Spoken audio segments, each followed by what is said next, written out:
Hello, everybody, and Happy New Year. Today is January 2nd, 2025.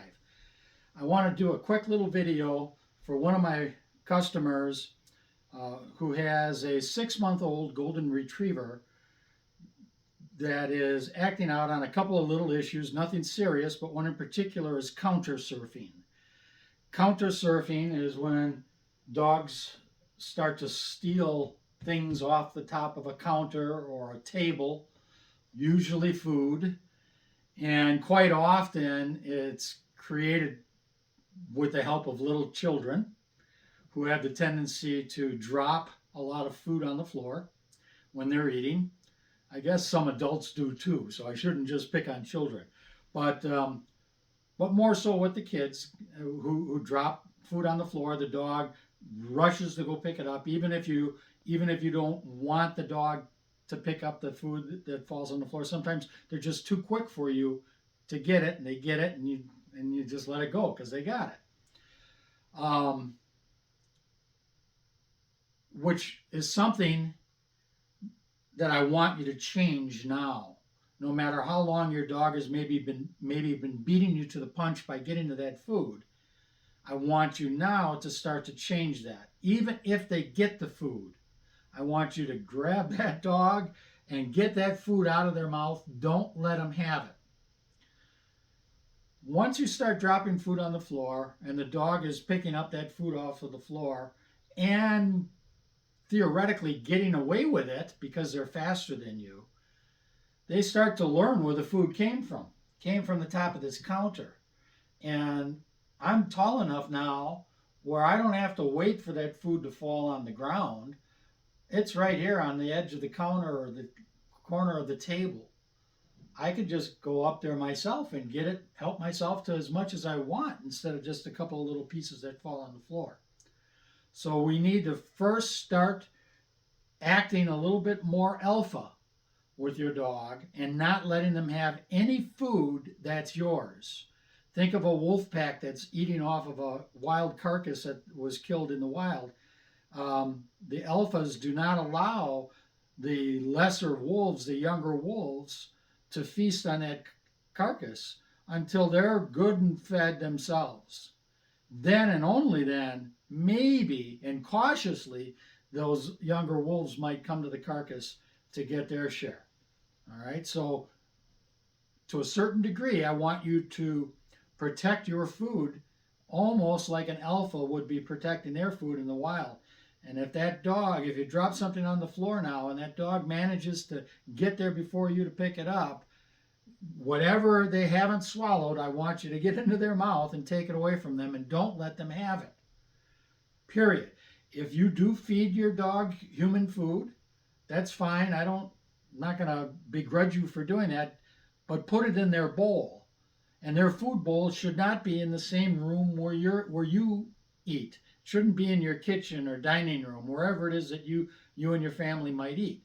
Put that bowl in a hallway that's off of that kitchen or dining room, not in that same room as you, so that while you're eating, they can eat their food, even if it's human food, out of their bowl, not off of your floor or off of your kitchen table or a counter.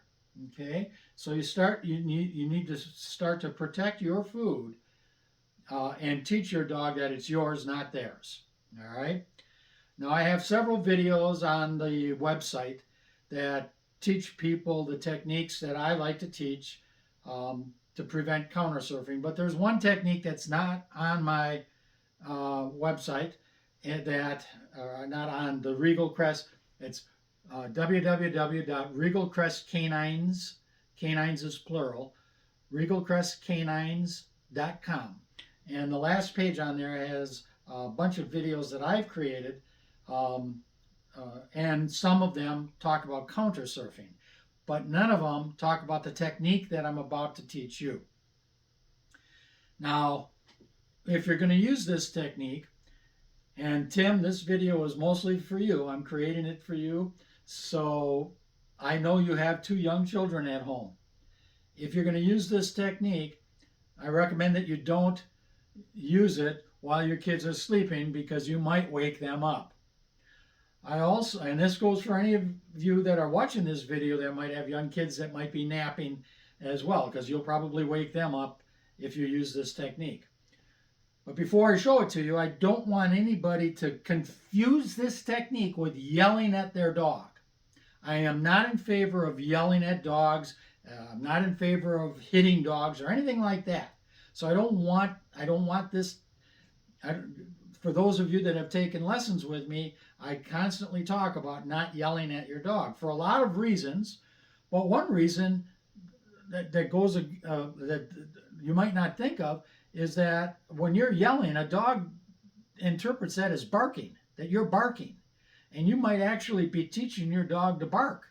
So especially if you yell at them while they're barking, they're like, oh, Dad's barking too, so I'm going to bark some more. We'll have a barking party, and they'll just keep barking.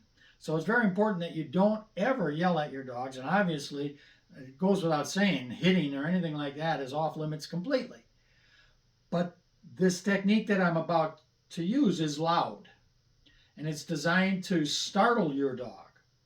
In some cases, it might frighten your dog, so you want to taper this down or up depending on the temperament of your dog. Because I really don't want you to scare your dog. I want you to startle your dog. And again, protect your food similar to the alpha wolf that is protecting their food. Okay? And a lot of times, these dogs, when they do this counter surfing, they wait until you're far enough away from them that they feel they can get away with it.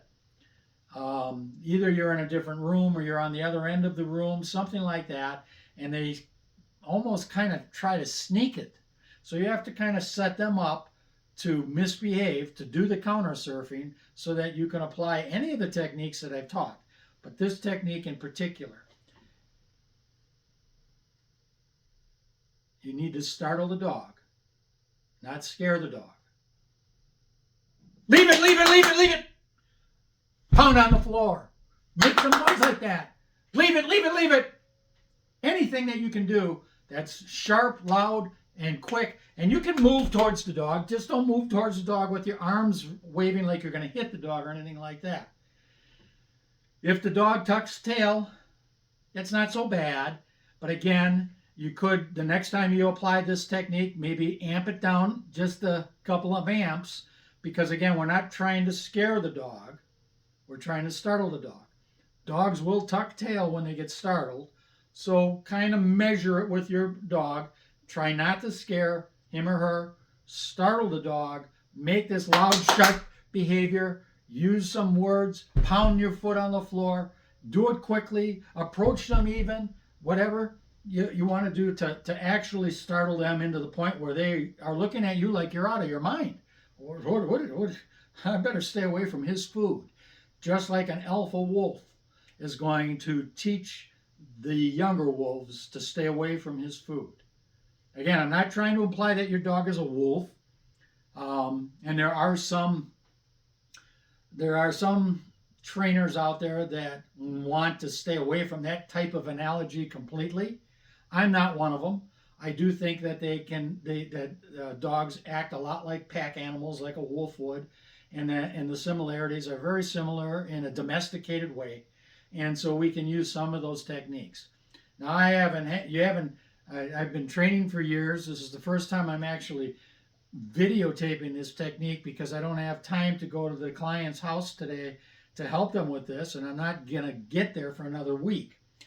So I'm utilizing video to try to help them start making this adjustment now, rather than waiting another week for me to get to them to help them. The reason you haven't seen this on previous videos before is because it is a little bit of an aggressive technique, and I try not to get too aggressive with dogs unless I absolutely have to. And maybe aggressive is the wrong word, but I'm going to use that for the time being. So remember, startle your dog, make a lot of quick, sharp noises, loud, amplify it to the degree that you can.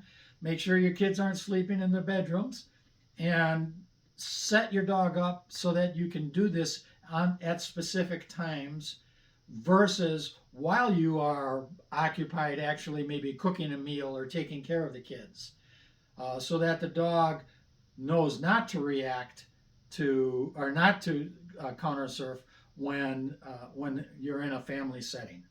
Okay, I hope this helps. Once again, Happy New Year. Thank you.